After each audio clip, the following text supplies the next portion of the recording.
Hello, everyone. Welcome to another thrilling Science Sunday. Today, we're going to talk about the spooky traditions of Halloween.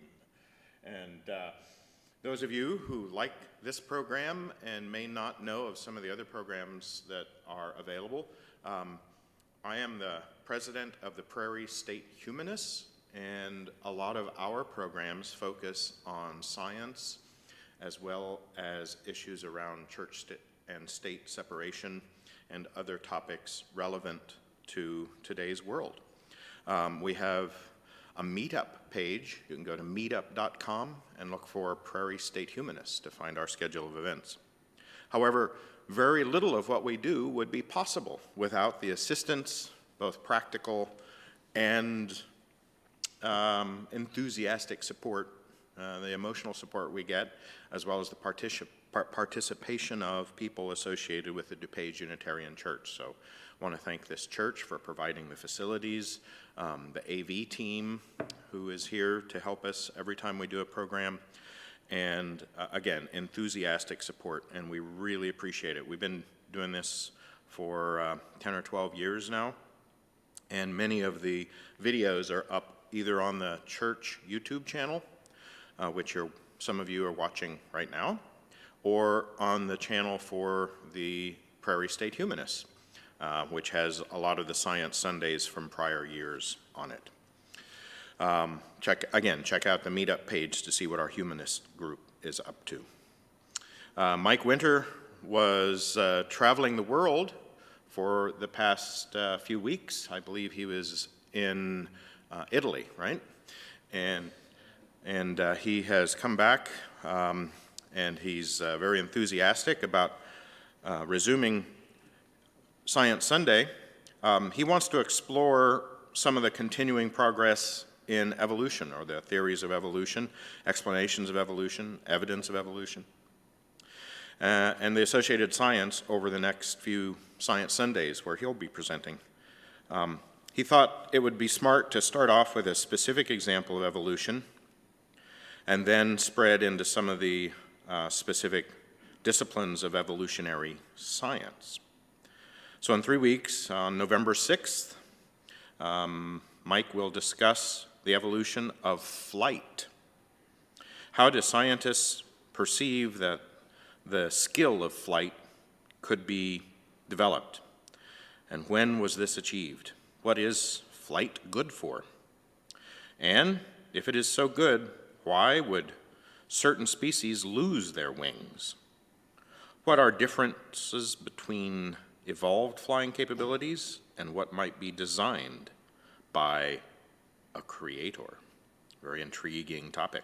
So join Mike on November 6th, sorry. Not going to go back in time. That would break so many rules of physics, we're not even going to try. So join Mike on November 6th to talk about evolution, especially flight.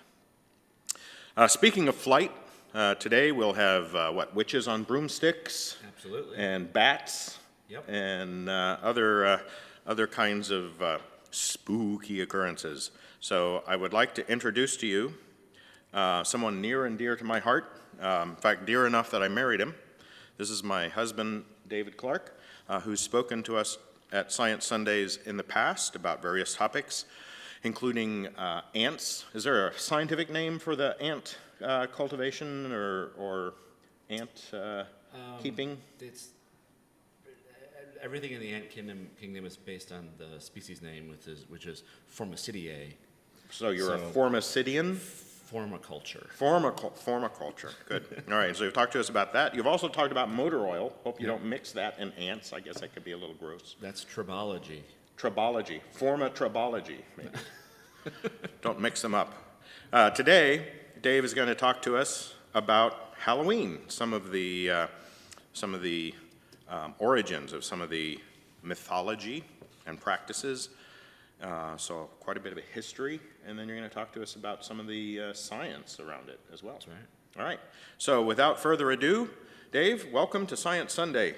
And let's exchange places. I'll monitor YouTube for comments or questions from our online audience. Hello and welcome to Science Sunday. Thanks, Mike. Yay! Rousing applause, rousing. It was rousing. So I, again, want to thank the DUUC for their enthusiastic participation, and especially the AV group, which I'm a member of. So it's interesting being in the sanctuary on sort of the opposite sides of things. So we'll see how it goes. I don't know. So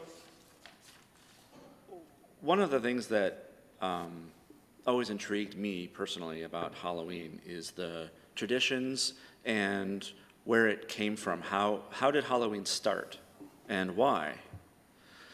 Turns out the science of Halloween, the origins of Halloween, are pagan. But who didn't know that? It's always pagan. Pagan Right. things go back before BC, before Christ, right? That's exactly right. Yeah. And we're going to be talking about some of those. Specifically, the Celtic seasonal end festival. It was the year's end festival, which was called Samhain. Samhain was at the end of summer, the beginning of winter. Drawings and art from this festival date back about 2,000 years. So this goes way back. When I talk about the pagans, pagans spread throughout Europe, paganism, but primarily where the Halloween festivities and traditions come from is what we now call Ireland, Northern Ireland, and Scotland. So those areas were the Celts. And when I talk about pagans and the Celts, specifically these folks, paganism was elsewhere in Europe, but we're going to focus just on, really just on these areas, until we get to Rome. The British Celts. Right. So Samhain was a time when the, Samhain? Is it Siobhan? Oh.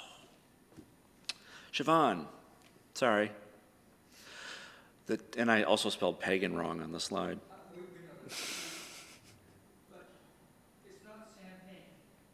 So the Celts celebrated seasons, and they specifically celebrated the start of winter, the end of summer, and the end of winter, the start of summer.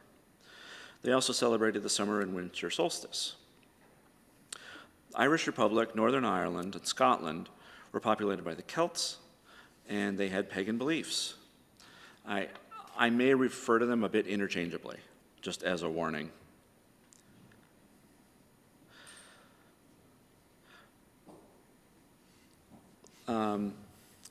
Siobhan was when things living, vibrant, and vivacious, renewed and lush, drew to a close.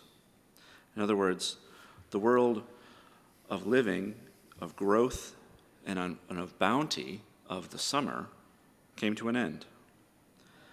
The end of the Celtic year, Siobhan, that's going to take a minute.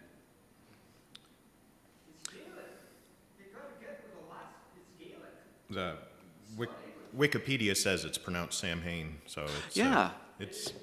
So you can pronounce it however you'd like. I was like, wait a minute, I looked this up.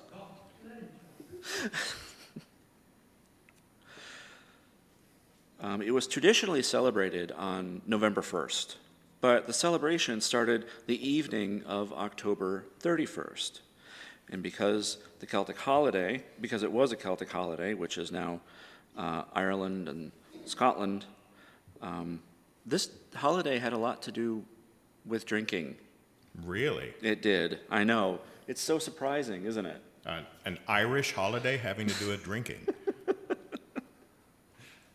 This date marked the end of the harvest when the summer work was done. There were no more crops to be planted, and outside activities came to a close. It was getting cold up there between the North Atlantic and the North Sea. You were to prepare your house for winter, bring the herds down from their summer feeding and mating grounds, and all animals suitable were to be slaughtered. The traditional harvest. Interestingly, we actually still keep up these dates and traditions. Did you know that the McRib sandwich from McDonald's, which is a pork sandwich developed by favorites. McDonald's, yeah, it's one of his favorites. He waits all year for it, which was developed in 1981, the pork sandwich arrives in November every year. The reason that it arrives in November is that it corresponds with the slaughter of hogs. Pork prices drop, giving McDonald's a plentiful source of protein for their fan favorite sandwich. And that's why it arrives in November. It's also the time of year for bonfires. In fact, we have a friend who's having a bonfire next week. Yep. In traditional fall fashion. And the Celts made this into a big party. It was a real festival, clearing the way of the dead or dying branches and excess foliage. They turned the seasonal chores into a festival. It's unclear why fires became linked to evil spirits. We'll talk about that a little bit later. But one piece of information is that the pagans believed that the end of the season, the end of life-giving, the summer, and into the season of dark and cold marked a special event. This event was a sort of bridge between the other world, which is the afterlife, and this world.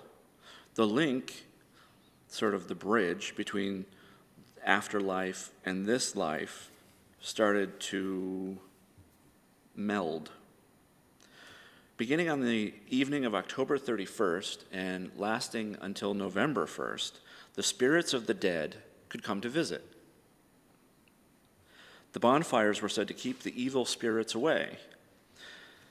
Every town and village would have a large bonfire. From that bonfire, a branch would be lit and taken to every home for every resident to stay safe from the evil spirits overnight.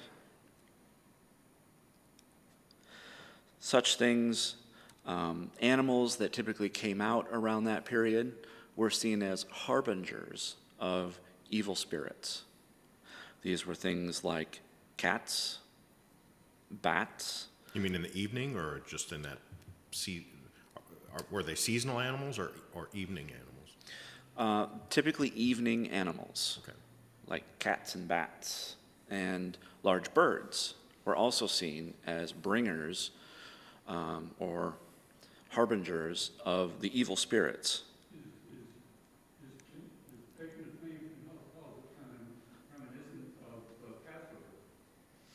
The question from the audience is, are these flames reminiscent or evocative of Passover? Or I think there's another Christian holiday about the lights that appeared above the disciples' heads when Jesus supposedly came back. So there's several of these sort of holy light. I didn't research that specifically about whether the Sivan or Samhain festival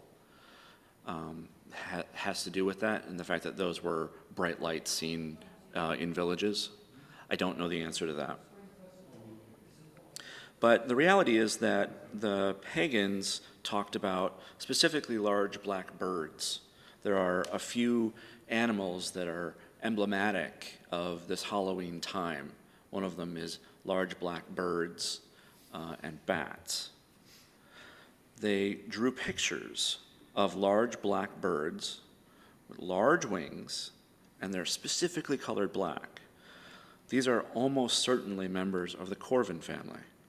These intelligent birds, such as crows, magpies, and ravens, are found all over parts of Ireland and Scotland, and primarily eat meat, but also some grains, making harvest time easy pickings to bring them into the village to scarf a meal. And now a tiny bit of Roman history. Just a tiny bit. that was supposed to come in. Is that supposed to be a video or something? This is flying text. Somewhat surprisingly, this brings us to an exceptionally tiny bit of Roman history. In 43 CE, Emperor Claudius ordered the invasion of Britain. And at first, this didn't go very well. Not at all, really. And at second, it didn't go very well. And at third, it didn't go very well. They tried to take the whole island several times, but Rome kept saying, we're invading, and the areas of Britain kept saying, leave us alone. And this happened several times. They had taken, by 100 years or so later, they had taken large parts, but were not able to complete all of it. And nearly 400 years later, they largely gave up because the barbarians from the north were holding their ground. They tried to make agreements. They're not barbarians, they were Scottish. Picts, yes. That's true. They were Picts. And various factions kept attacking their borders. And in 410, what was then called Roman Britain called for help from Rome. Emperor Honorius sent his now famous "Look to your own defenses" letter, informing Rome Britain that they would have to handle it themselves. And Rome Britain said, "You suck," thus ending the occupation of Britain. Well, that was a very brief history. Thank you very much. I'm so good. I should teach this. Yes. Yeah.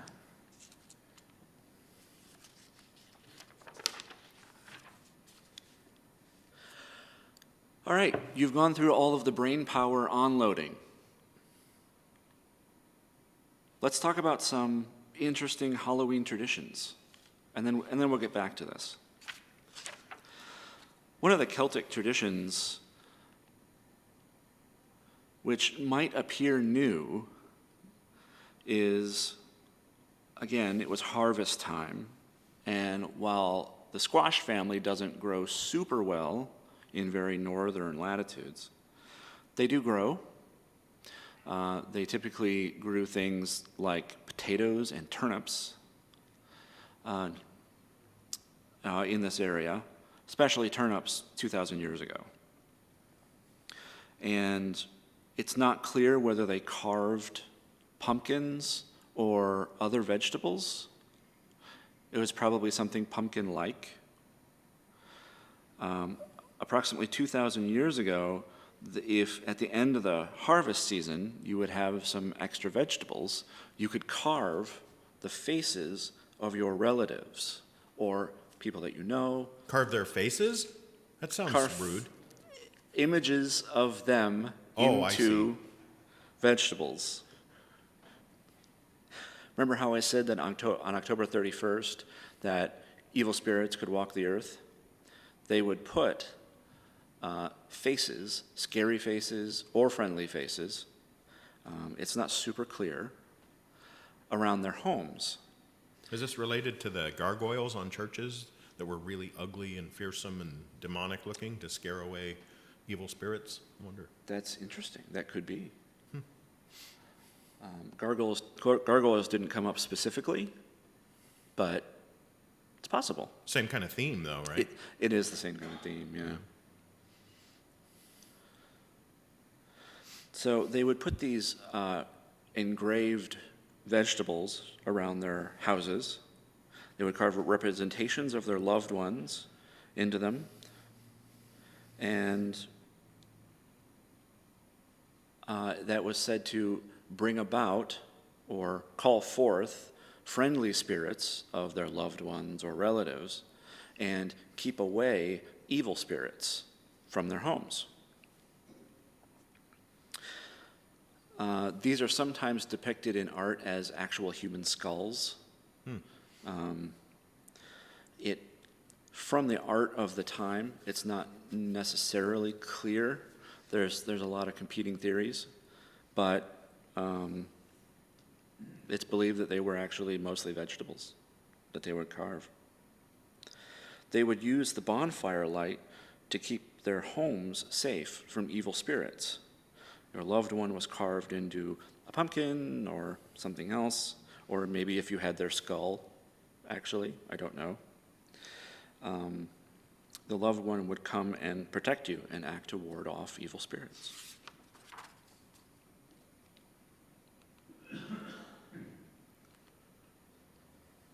So you might be saying, what does Britain have to do with jack-o'-lanterns plus Rome? And why is this relevant in America? Just because Britain left Rome doesn't mean that all culture from Britain left Rome.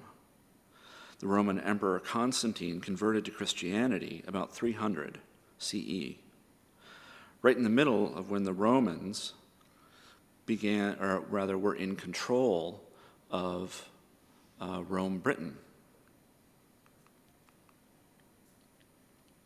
The pagans weren't very happy converting to Christianity, so to appease the masses and to replace the Samhain, however you pronounce it, festival, the calendars were merged. It was replaced with Christian All Saints' Day. All Saints' Day also had another name. To honor the holy saints, a feast would be given. It was called All Hallows' Feast. And the night before was called Hallows' Eve, Halloween. But 1,000 years later, the Christians in Europe carried this tradition over to America, and now we call it Halloween. Which ship did it come over on, do you know? There were probably several. Yeah, okay. Yeah. I don't know if they just took a big tome with The them. Mayflower, maybe? Brought a jack-o'-lantern with them? Oh, they could have a jack-o'-lantern on the Mayflower. Today, we carve pumpkins. That's reminiscent of that old tradition. I found this really cool. So the layers of a pumpkin, the outer layer is called the shell, and the inner layers starts with the meat. The meat is translucent to light.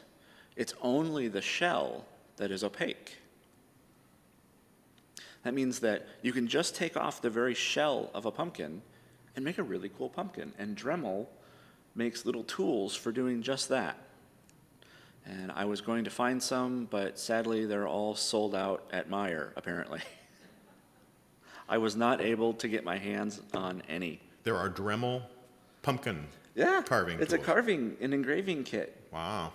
And it's apparently great for pumpkins. It can also be used on soft woods. Yeah. But apparently, this is what the pros use to carve cool pumpkins. Huh. Yeah. I thought that was great. There are both. There are manual ones and ones that actually fit on the Dremel. Yeah, I probably could. The audience can't hear. Oh, sorry. He's saying that there are manual tools and Dremel tools and whatnot. Yeah, there's all kinds of stuff out there. You search for pumpkin carving kit on Google, and you get bombarded with results. Did maybe I'm jumping ahead a little bit? Did the story of Sleepy Hollow have anything to do with this? The Washington Irving colonial era, right? Yeah. The what? Ah, yes, the author.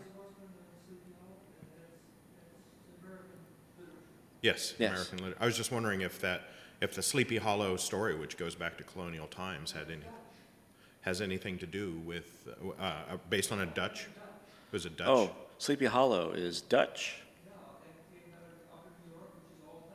Oh, the Pennsylvania Dutch. Yeah. Pennsylvania Dutch, yeah. So did that have any influence on the development of any of the Halloween traditions or jack-o'-lanterns or anything? So I kept coming up with media references about traditions. And there was a variation on a theme, and that was the harvest festivals or harvest events fed into sort of popular culture of the day, whatever year it is. The theme was always the same: harvest, vegetables, grains, animals, and spookiness like spirits and ghosts. And that just created tremendous amounts of tradition and folklore and stories. It was endless. Right now, for this, I chose to focus on the original traditions that sort of gave rise to the festival and how that intersects with modern times Okay. and the traditions that we still hold. I like these iridescent pumpkins here. So that's the light glowing through the meat of the pumpkins on these. Yeah, Right? exactly. There are lots of videos. There are thousands of videos of people making these pumpkins in their kitchens or on their front step. And once you stencil a pattern in, it's pretty easy to make this type of design within a pumpkin. So you don't have to cut all the way through. Nope. In fact, for most things, it's preferred not to cut all the way through. Because by the end of the night, you know how the edges of the meat of the pumpkin begin to curl and bend and sag and change forms? Huh. Yeah. As it slowly cooks from the inside. Now they use LED lights, probably not even candles anymore. Oh, probably. LEDs probably would solve a lot of problems for pumpkins. Those poor pumpkins.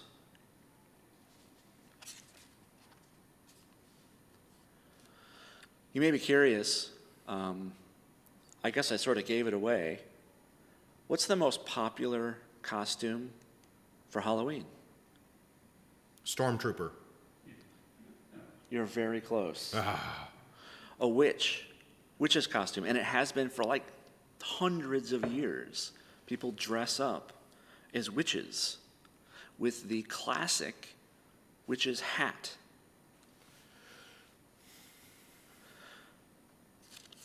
The witch's hat is always cone-shaped, with a pointed top, a wide brim, and black. This is a picture of a wood carving which accompanied a book written in 1720 called The History of Witches and Wizards. Witches, or the idea of them rather, originated far before 1720. If you're an Old Testament reader, like I used to be in my youth, you may recall Exodus 22:18. That famously pronounces, "Thou shalt not suffer a witch to live." Oh, that was bad. That led to all kinds of bad things. That led to tremendously bad things, witch trials. Yes, that The audience.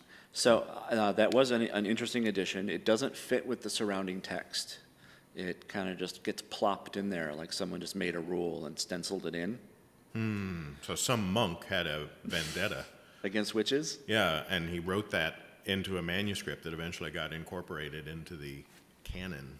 Yeah. Yeah, there's lots of those little edits in the Bible. That edit happened 3,400 years ago. 3,400? Yeah. That was before the Old Testament. 3,400 years ago would have been before. No. 3,400 years ago predates the Abrahamic text. Before the King James Version only exists in the King James Version. So there's no historical precedent earlier than the King James Version. So it was in the King James Version, is what one of our audience. It was made in the so Exodus, the chapter itself, the book itself. The original, Yeah, 3,400 years ago. the original. This didn't happen until 1400. Right. yeah, right. Yeah, King James happened around 1600 AD, but the oldest texts of Exodus and the Abrahamic what do they call that? Yeah, Talmud and whatnot. They don't contain this. That's what your point is, right? Is that the earliest versions don't have this witch. Right. So this edit was made later. Okay.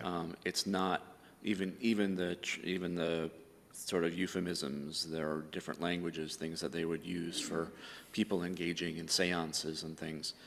This edit was made later. The book itself originates several thousand years ago, but "Thou not suffer a witch to live" was added, I don't know, when? Well, the 14. audience consensus is that sometime when the King James Version was written, which was Yeah. around 1620 or so. That when they started burning witches then, or did that happen before? Now there's a question from the audience about burning witches. I assume you'll get to that. So in the Middle Ages, they did still put witches to death, either by hanging or by burning. And it's estimated that in Europe, there were tens of thousands of witches, Alleged witches. alleged witches, put to death. Yep.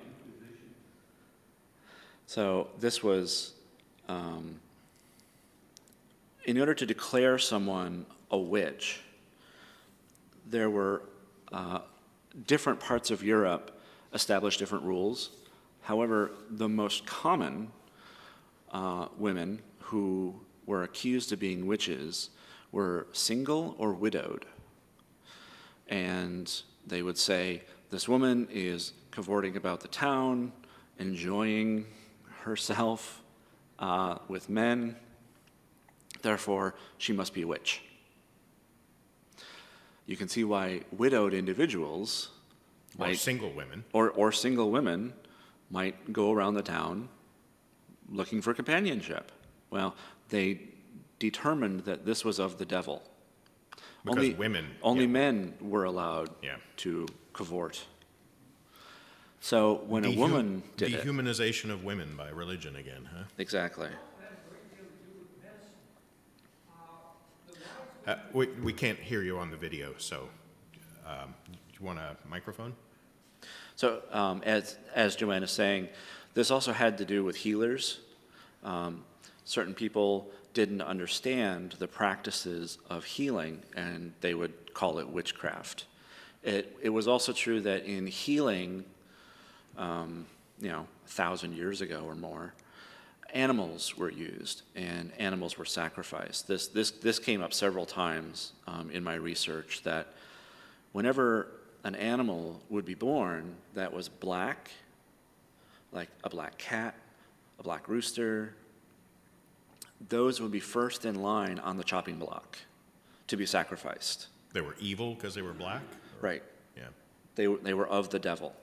And so around healers' areas, dealing with black cats, and one gets loose, and another one gets loose, and then they make more black cats. So black cats, black roosters specifically, began to be associated with demonic practices or witchcraft, because remember when Constantine converted to Christianity in 300. Probably to keep his wife happy, by the way.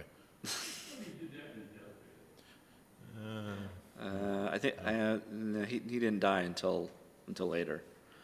The primary reason for the killing of women was the fact that we were the guardians of birth and death. We also were the people who developed medicines. That is, it was the wise women of Europe who went and found that the inner bark of the willow tree was actually very good for getting rid of pain. We had all of the old cures, so we understood ergot, we understood all those old things. And this was handed down from mother to daughter throughout the line. And the problem that came about was this is in direct contradiction to the male-oriented Catholic Church. We were stealing their thunder. So rather than people going to Mass and going to the priest to get cured, they would go to the wise woman. And so there was a general trend going on throughout that period, and we're starting again about 1200 and going on from there, to move away from the church because the church was not providing all of the necessary answers. That is, it was failing miserably when it came to disease, when it came to childbirth, when it came to all sorts of illnesses and ailments. And so the wise women of Europe were very communicative. Again, we must remember that throughout that period, there was a lot of communication going on from Ireland all the way through Germany and into Russia. There was a huge communications network going on. It wasn't the Dark Ages as far as the Celtic people are concerned. We knew what we were doing. It was an era of writing. That is, we'd lost the reed fields, and everything had to be done with papyrus, which is with hides rather than papyrus. Okay, and so we were talking back and forth with each other, and we became the opposition to the Catholic Church. So the Catholic Church said, kill him. And they were very good at it. And this also, of course, was part of the Inquisition period. So anyone who disagreed with the church in any way was killed. And something between 50 and 150,000 women were murdered. Yeah, so in case that didn't show up on the video, the sentiment is that a lot of women were healers, and that co-opted the authority that the Catholic Church presumed it had with its male clergy. And so that was one factor in the persecution of women, because it was drawing people away from the church. They'd go to the wise women for healing and whatnot. So there's all kinds of, then there are also property rights issues and other issues that instigated a lot of this prejudice. And So if you were a witch, if you were called a witch, you would face intense pressure from neighbors, various villagers and townspeople, and the church. And once the church got involved in saying, no, this person really is a witch, that gave the church the ability to seize the assets of that person. So this all fed into accusing more and more people of witchcraft. yeah, and you said what was the number again, the estimated number? The estimated number is 80,000. 80,000 women killed Yeah. in all of Europe? Yeah, there were about double that were accused, but it was something like 80,000. It's terrific. Yeah, and the popular method was either burning alive or hanging if you were accused of being a witch. A lot of these, in fact, we were just listening to a program on the way here that specifically mentioned the witch trials, both in Salem and in Europe, and saying, you know, these women were under a huge amount of pressure, and being pressured from their community, being pressured by the church, Sometimes tortured.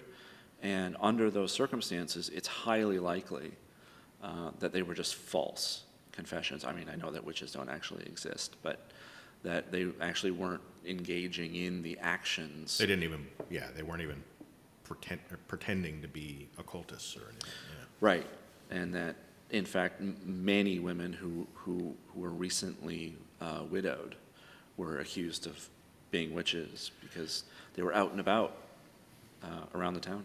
I have an interesting anecdote. A coworker of mine, to this day, I was talking to him about, he had returned from a vacation. He lives in India, but he had returned from a vacation, and he had returned ill, caught some kind of bug.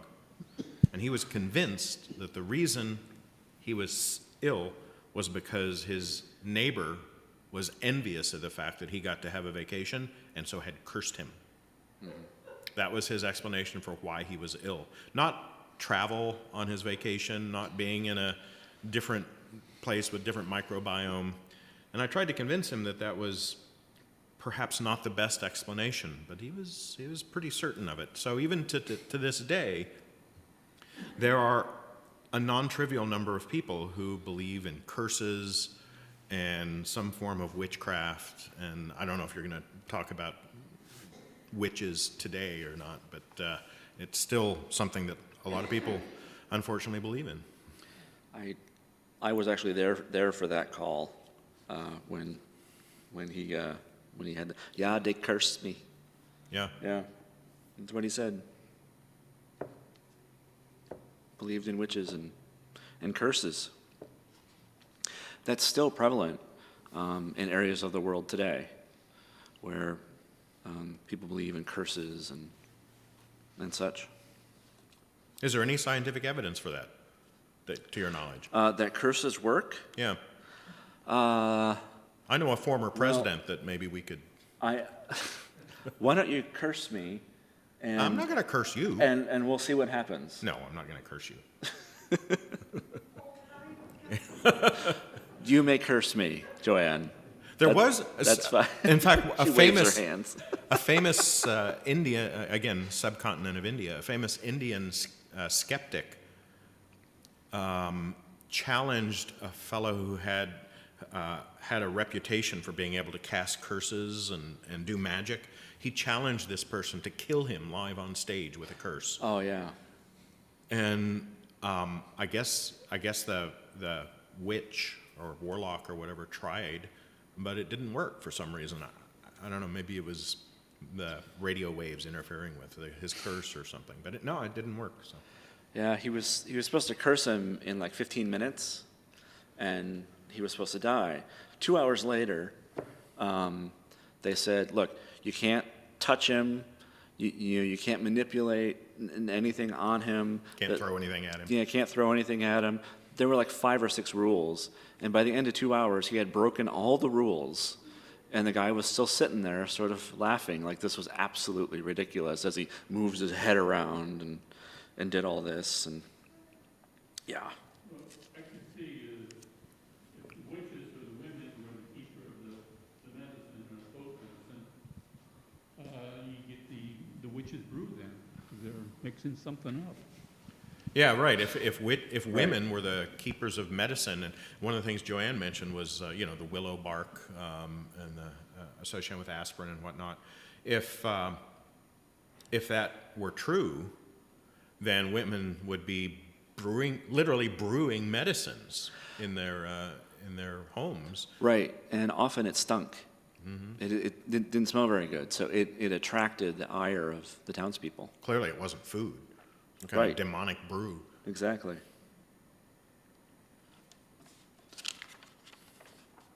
There is scientific evidence for medicine, though, I believe. Depends on what you call medicine. Yeah.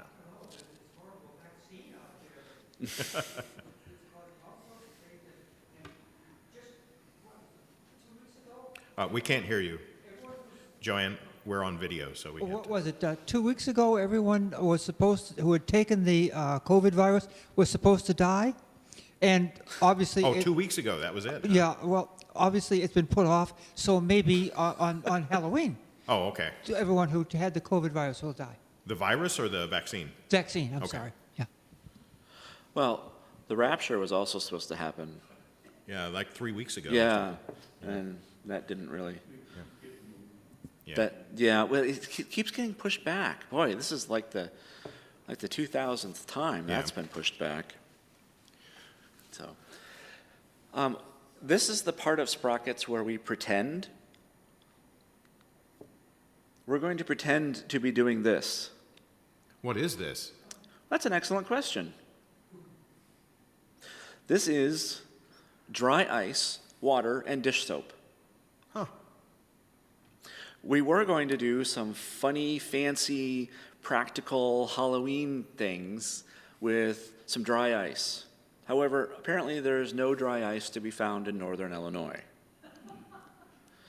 We called 15, 20 places looking for dry ice, and we could not find anyone who would sell it to us on a weekend that actually had it.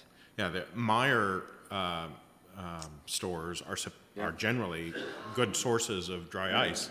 But Meyer, we called, said that the whole Illinois chain of Myers hasn't been able to get dry ice for a couple of months. So. The Yeah, it's all the CO2 that you'd think would have it's it. all of the solar panels and the wind turbines. They're not making CO2 anymore. That's right. So anyway, this looks wonderful. So you put dish soap and water Yes. and a pellet of dry ice? Well, several Okay. pellets of dry ice together, and it makes this tremendous bubble full of CO2 from the dry ice. That, so dry ice sublimates. It goes from a solid to a gas. It skips the liquid phase especially when it's in a warmer liquid. It, boom, just turns to gas. And that's what you're seeing here. The dish soap forms a bubble, and it goes poof. I had a little apparatus.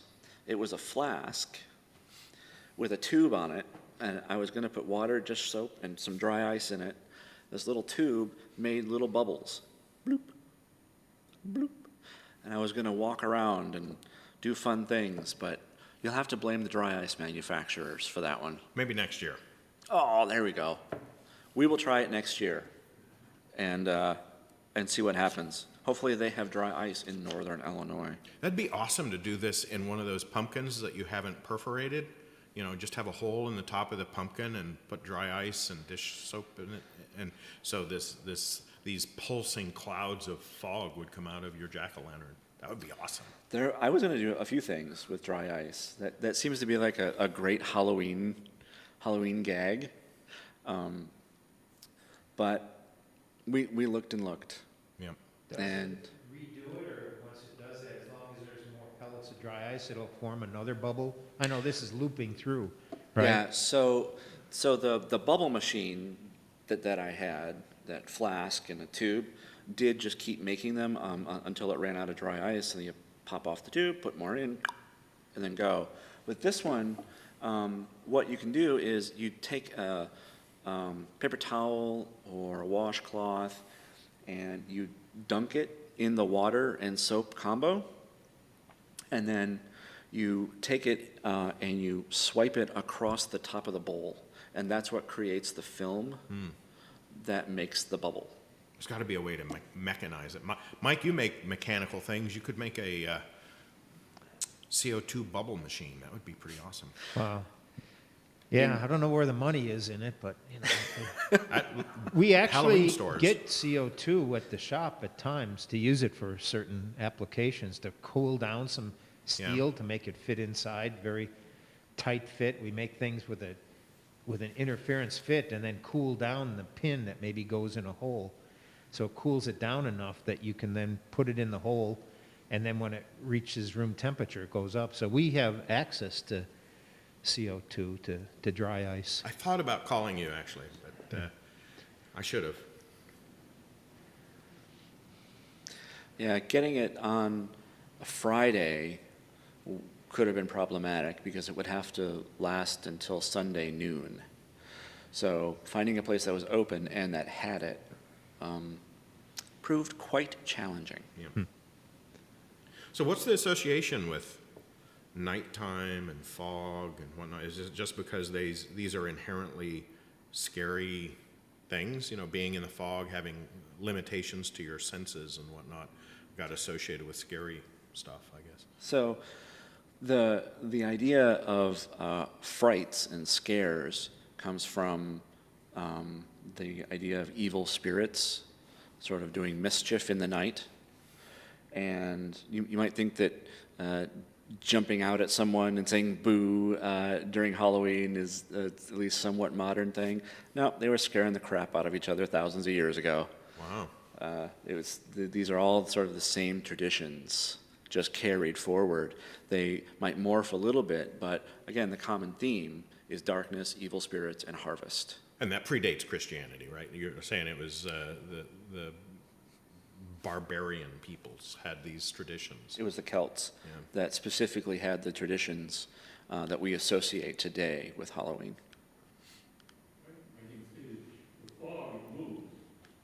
Oh, it's. You don't know if it's real or if it's just fog. He's saying that Like a that the spirit. fog moves. Right. Yeah. Yeah, the fog moves, so you think, is it a spirit or is it just fog? I mean, you never know, Yeah, especially at night. our capacity for pareidolia, for making shapes in fogs and clouds and whatnot, we could imagine evil spirits. Speaking of ghosts, did you find out anything interesting about ghosts? So ghosts are just the manifestation of the spirits of Celtic paganism. That it was believed that they would cause mischief in the night, and then people started dressing up and showcasing the spirits of the night, specifically around this time when the sort of the layers, the separation between the other world and this world would break down on October 31st. That's kind of the theme I think of, like with Washington Irving's story of the Legend of Sleepy Hollow, in which this breaks down this barrier between the other world and our world, and this Hessian soldier comes back who's had his head cut off, and so on. All these things really. It was masterful by Washington Irving coming up with that kind of topic that brought those ideas to light, right? Right. And you've talked before about zombies, right? You had a whole Science Sunday about zombies And bats. and bats. He did, right. So That's right. seems to be something you're interested too, Mike. Yeah. Well, you mentioned earlier about the slaughter every fall. I mean, you have all this death going on. You got to have these spirits of these animals around Ooh, too yeah. to scare you. That's right. These are all built around a central core of about 4 or 5 themes. So how did Christianity change these traditions, other than introducing the holiday of All Saints' Day? So, the idea of the bridged worlds was not unique. The idea of celebrating death was not unique. But the actual name Halloween, that is from Christianity. Okay. It was All Hallows Eve. Yep. They merged it, or rather they tried to supplant it, the Celtic festival, the season festival, with All Saints' Day. That was also a feast. It was celebrated by the entire community. It was sort of planned for ahead of time, and it was a special day where they honored the dead. So that was originally, I think, in May. All Saints' Day and All Saints' Feast was originally in May. Oh, really? That was changed by the church. I don't remember the year, but it was a really long time ago. Like more than 5 years ago? More than 1,000 years ago. More than 1,000 years ago? Yeah. Okay. Those two were merged to become Hallows Eve because of the pagans. Okay. The pagans were just very unhappy that their festival was going away. So they said, okay, you can have this one instead. So is there any scientific evidence for any of these Halloween traditions? You know, I mean, witchcraft and spells. You know, I've never seen any corroborating evidence that shows that any of that's real. What about ghosts or vampire bats or anything? Well, vampire bats are real. They are, okay. They have a lot of confessions from alleged witches, Yeah. forced confessions. Yeah, under pressure and torture, and yeah, you can get confessions. You know, that sounds good. Scientific evidence, no. There were individuals during this time who did sort of practice or go through the pulling the gears and levers They believed they were. of witchcraft. Right, they would carry out the actions. Of course, they don't have any effect, but not all of those witches were completely innocent. Well, I guess in that they didn't really hurt anybody, but Well, some of the witches potions, I assume. I mean, you could make poison, I Yeah. assume, yeah. So you could curse somebody by giving them a poison, In that concoctions can be real. yeah. Yeah. I suppose that's true, but. But I as far thought that as- was compelling what Joanne was saying in terms of people being accused of being witches when they knew all these healing techniques and took things away from the power of the church or the power of leaders of that time, whether they were in the church or temporal leaders too. You know, in those days, the bishops and so on controlled your had all the afterworld power. life and threatened it, and the kings and dukes and so on controlled your worldly life now. So there was a lot of emphasis on keeping that control and not letting others heal and do these things.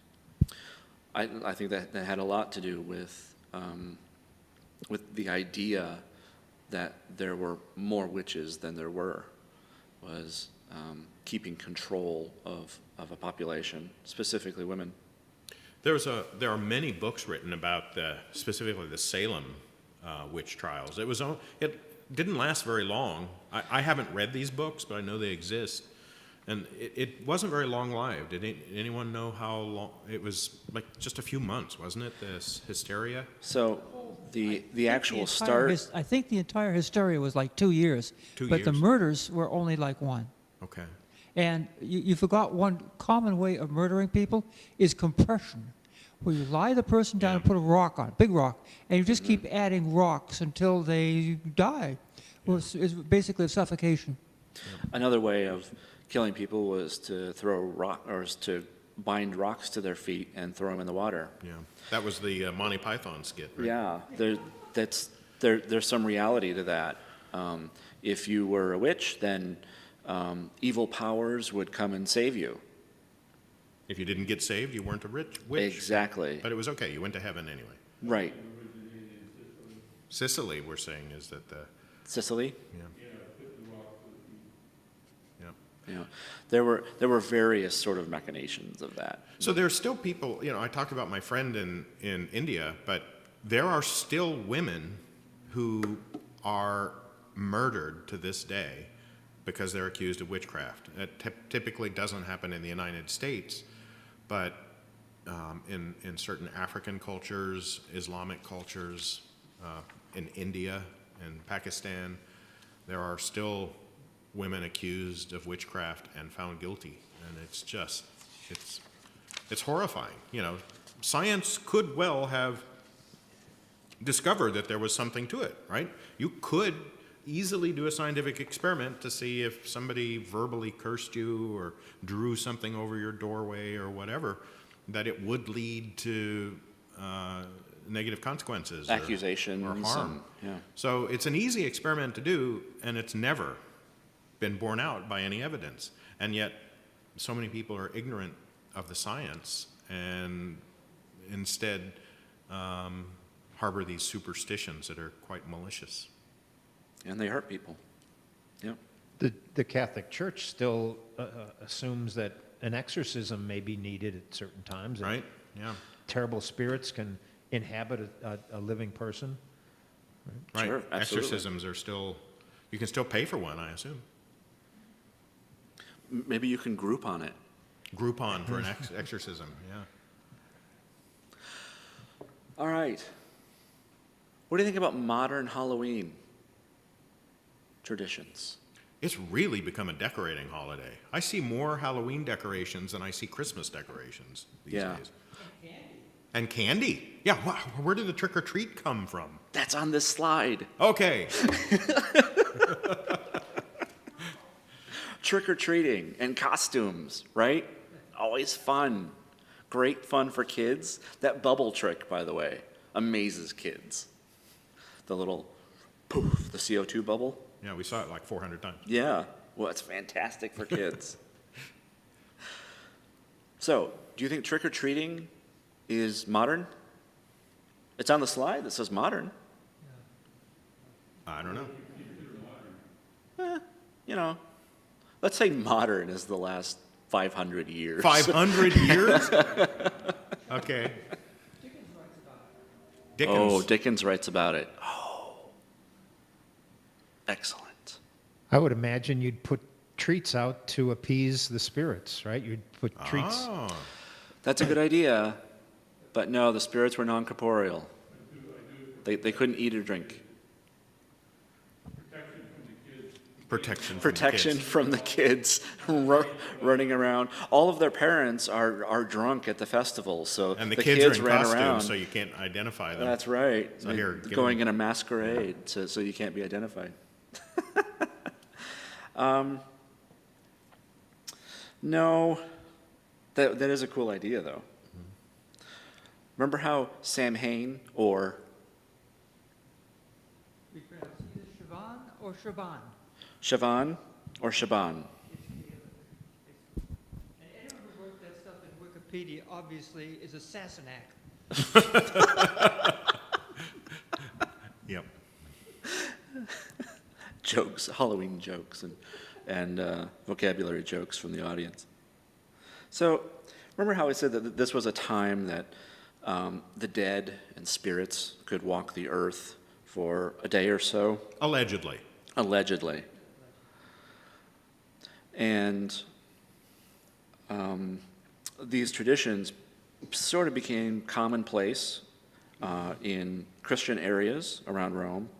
About 1,000 years ago, it became commonplace for people around Rome, specifically people who were poorer, around Europe, not around Rome, around Europe, European territories. People who were poorer would walk the streets dressed up as in costumes, and they would be gifted special pastries called soul cakes. This would do two things. One, inform the person that the house dwellers were calling on, wanted to do something called souling. Souling is what we would today call a seance. It was to commune with the dead. And two, it would pay for the seance with food and drink. Lots of drink. The practice over the years was taken up by younger and younger people, not really so much adults. Later, this became mostly about food and drink. They would ask for ale instead, for example. So we should leave like a keg of beer out for the trick-or-treaters? You know, we have that case of PBR That's right, in the yeah. downstairs fridge. Zero, zero, though. The what? Any beers, you have to be zero, zero. Zero Oh, alcohol. now. where's the fun in having zero alcohol beer? Send the kids back home schnockered. So rather than pledging in modern time, like 500 years ago, this practice became known as disguising or guising, dressing up in a costume and accepting offerings of various, usually food stuff. Rather than pleading to pray or commune with the dead, they would then begin to sing a song or recite a poem or tell a joke, and these were called tricks. Tricks. And then they would collect their treat. These typically consisted of fruits, nuts, or coins, or ale. And that's trick-or-treating in costumes. We carry those traditions forward today. You might think apple bobbing. That's got to be kind of new, right? You know? No. Sorry, again, this has its roots in pagan traditions of the harvest. It's a common theme.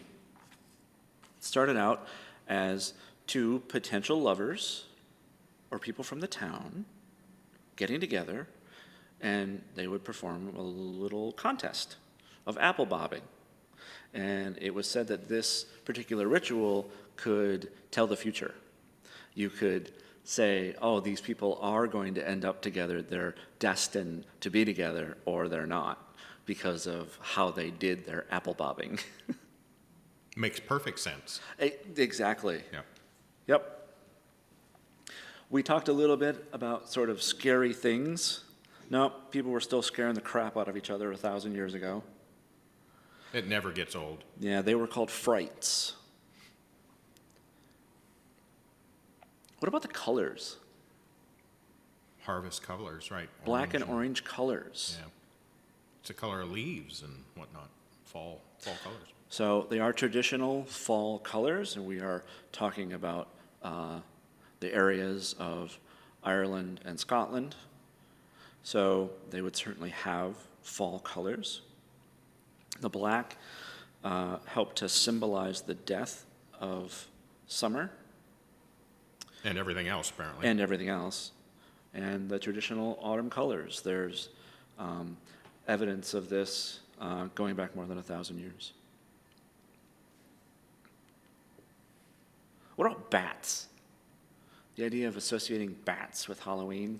Well, you said earlier it was because they came out in the evening, right? It was actually more than that. So the bonfires attracted the insects. Insects were also a consistent theme. Spiders. Yeah. The number one costume, Stormtrooper. yeah, the Stormtrooper, the witch. The number 2 costume, Spider-Man. Spider-Man. Wow. Again, it's rehashing these same themes, right, that we hear over and over.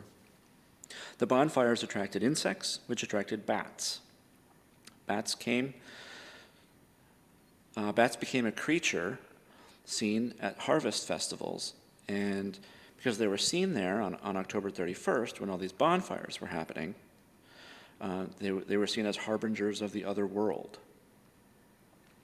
Just about every animal we think about around Halloween is from Ireland and Scotland. We don't think about cougars or lions or badgers Or buffalo. or buffalo. We don't really associate snakes necessarily with Halloween, even though it would kind of fit with the theme, but St. Patrick got rid of all those, exactly. right? So all of these animals are found in what is now Ireland and Scotland. They don't have many snakes up there. I think they only have one snake called the adder snake. I'm pretty sure that's true. Couple of snakes. Yeah, no snakes in Ireland. There's, I'm trying to think, is it a sort of a garter snake kind of snake in Scotland, but not much. So in terms of being native to the area, I only came up with one Yeah. that was native to Yeah, the that area. is interesting. We'll do spiders for Halloween, but not snakes. Exactly. Yeah. Time check. We're getting a bit over. I know. I'm running through it. All right. What about candy corn? Candy corn must be, right? Yeah. Think candy It, corn is modern? it must be modern. Well, we got a half-hearted hand raise. Corn came from the New World, so. You are absolutely right. Corn came from the New World. Corn wasn't cultivated in Ireland or Scotland until 1700. That has to be modern, right? Corn in October is just yet another symbol of the harvest season, this time in the Americas. The Wonderly Candy Company in Philadelphia invented the revolutionary tricolor candy in the 1880s. The treat didn't become widespread, however, until 1898. The most reviled of all Halloween candy Exactly. gifts. At this time, the candy corn was actually called chicken feed, and it was sold in boxes with the slogan, "Something worth crowing for." Oh, I know, isn't that awful? Why would you buy that? yeah. The science of Halloween. Thank And- you very much. Some of the history. Thank you. And the history, origins, and traditions of Halloween and why we practice them. I was going to ask folks to use a microphone to share their own Halloween traditions, but it looks like we're running a little bit out of time, so if you want to stay later and talk about those things, that would be great. Thank you all for coming to Science Sunday, and thanks to the DUUC for streaming this presentation and many others, and for allowing us to use their facilities. Remember to have a safe and happy Halloween. Remember to commune with your dead, let them haunt you, complete your seasonal harvest, drink too much, be generous, as this is a time of bounty and plenty, have a bonfire, remember the animals which helped shape this holiday. Remember that if you're doing something on October 31st, it probably has its roots 2,000 years ago. Oral pagan traditions, Samhain, warding off evil spirits, Rome's invasion of Britain, the Emperor Constantine, the spread of Christianity across Europe, European people coming to America, and kids having fun, all at summer's end. Thank you.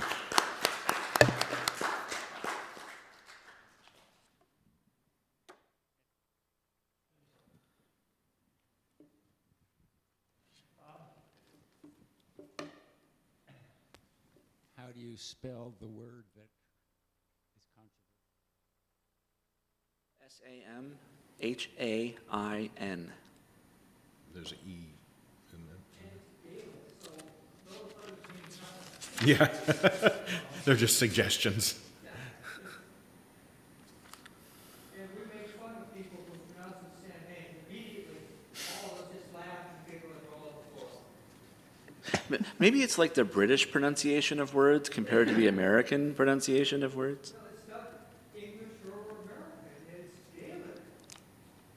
Gaelic. I suppose you're right. There's no Celtic language. These are our letters. And it's pronounced, Well, the combination of letters can be pronounced in one of two ways. It's either V or B. a V or a B. Because this V is Chavain. the versus the. Here's Siobhan. here's an American Siobhan. pronunciation from the internet. Oh, let me turn my speaker volume up here. Well, that didn't do it.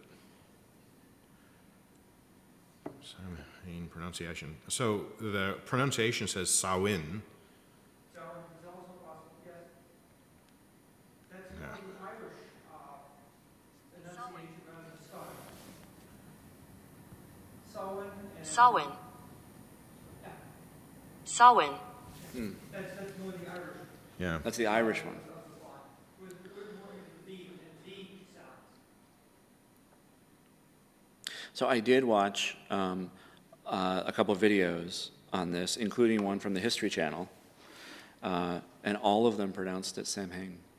I'm finding several So you can Samhains. go whip them like whoosh, whoosh. Yeah. When you get to a Scottish or an Irish gathering, and you hear some idiot pronouncing Samhain, everyone in the room just laughs. Everyone is just, we go, English. Yeah, I'm finding several pronunciation guides that say Samhain or Samhain or Samhain.